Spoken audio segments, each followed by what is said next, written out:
आज के case studies के इस लेक्चर में बात करेंगे घरेलू हिंसा अधिनियम 2005 के अंतर्गत आने वाले भरण पोषण के मामले की। आमतौर पर इसमें पत्नी सबसे पहले मेंटेनेंस की डिमांड करती है और इसके बाद कई प्रकार के अनुतोषों की भी डिमांड करती है। और इस केस में पति को बहुत बड़ी राहत कोर्ट ने प्रदान कर दी कि जहां पर पति के साथ साथ परिवार के सदस्यों को इस केस में पार्टी बनाया गया था। आमतौर पर देखने को मिलता है कि पत्नी जब भी घरेलू हिंसा अधिनियम के अंतर्गत डोमेस्टिक वायलेंस एक्ट, जिसे आप डीवी केस भी कहते हैं, डीवी केस के अंतर्गत जब भी पत्नी पति के ऊपर केस करती है तो पति के साथ साथ उसके परिवार के सदस्यों के अलावा रिश्तेदारों को और कभी कभी तो दूर के रिश्तेदारों को भी इस केस में पार्टी बना देती है। लेकिन यहाँ पर ये देखने को मिला कि पत्नी ने यहाँ पर पति सहित परिवार के सदस्यों को पार्टी बनाया था और कोर्ट ने परिवार के सदस्यों को इस केस से बाहर कर दिया और कहा कि सिर्फ पति के ऊपर डोमेस्टिक वायलेंस एक्ट के अंतर्गत ये मामला चलेगा।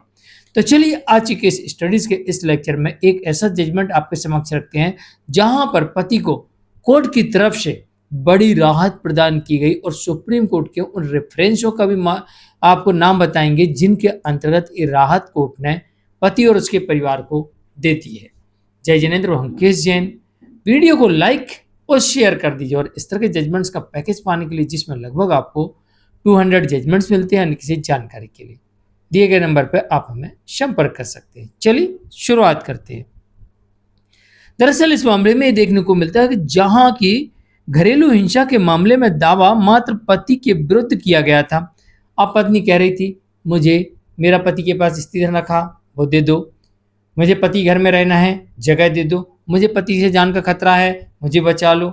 और इसके अलावा पत्नी कह रही थी पति कमाता है मुझे भरण पोषण दे दो, पति के पास में बहुत पैसा है मुझे कंपनसेशन दे दो, मेरे इतने खर्चे ये दे दो वो दे दो। सब कुछ पति से मांगे जा रही थी और इसमें और आमतौर पर मांगती है पति से। आमतौर पर डोमेस्टिक वायलेंस के केस में पति से तो सब कुछ मांगती है, यानी मेन केस पति के विरुद्ध ही होता है, मुझे तो ऐसा ही लगता है क्योंकि सारी चीजें तो पति से मांगी जाती हैं। और इस केस में यह देखने को मिला कि परिवार के सदस्यों के ऊपर जो आरोप लगाए थे वही आरोप, मुझे ये लोग मारते हैं पीटते हैं, ऐसा करता है पति वैसा करता है, इनके कहने पे कहते हैं कि दहेज लेके आओ, इनके कहने पे मुझे मारते हैं, घर से निकाल दिया, लेने नहीं आए, इनके कहने पे सब कुछ होता है।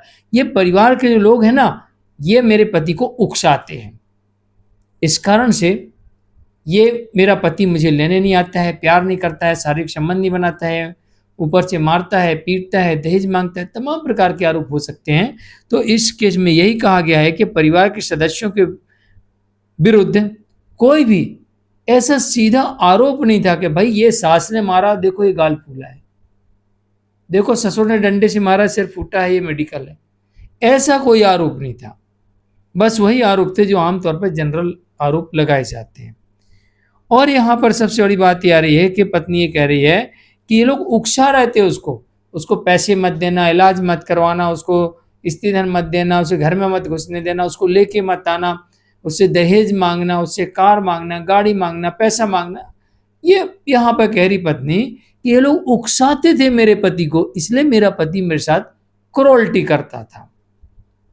तो कोर्ट ने यहाँ पर यह कहा कि पति उनके उकसाए जाने के पर पति उसकी पत्नी का पैसे नहीं दे रहा था, इलाज नहीं करा रहा था, पैसे उपलब्ध नहीं करा रहा था।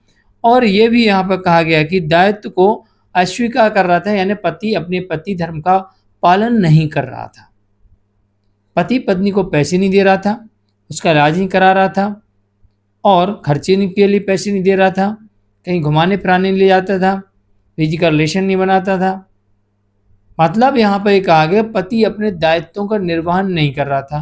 तो पति के जो जो दायित्व होते हैं कि पत्नी की सुरक्षा की व्यवस्था करना, पत्नी के तन धन के लिए जो लगता है वो ला के देना, और इसके अलावा उसको मन शांत रखना, उसके अलावा घर में जो ज़रूरतें होती हैं राशन पानी की, सामान की, ये उपलब्ध कराना, इसके अलावा पत्नी को घुमाने फिराने ले जाना, यानी पत्नी की जो जो चीज़ें पत्नी को लगती हैं और परिवार में जिन चीज़ों की आवश्यकता पड़ती है वो सबके सब पति को उपलब्ध कराना, यही पति धर्म होता है। तो इस मामले में पति अपने पति धर्म का पालन नहीं कर रहा था।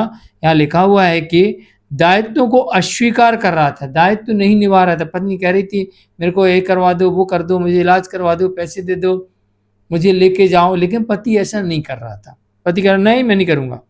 तो कोर्ट कह रही इस मामले में कि ऐसी स्थिति में परिवार के अन्य सदस्यों के विरुद्ध मामले को आगे नहीं बढ़ाया जा सकता, अभियोजन नहीं चलाया जा सकता, और इस आशय से न्यायालय यहाँ पर सुप्रीम कोर्ट के जजमेंट ले रही है, और सुप्रीम कोर्ट के जजमेंट के आधार पर कह रही है कि न्याय दृष्टांतों को व्यक्त करते हुए इस आशय से अभिमत दिया गया है न्याय दृष्टांतों में कि ऐसे मामलों को कंटिन्यू नहीं किया जा सकता।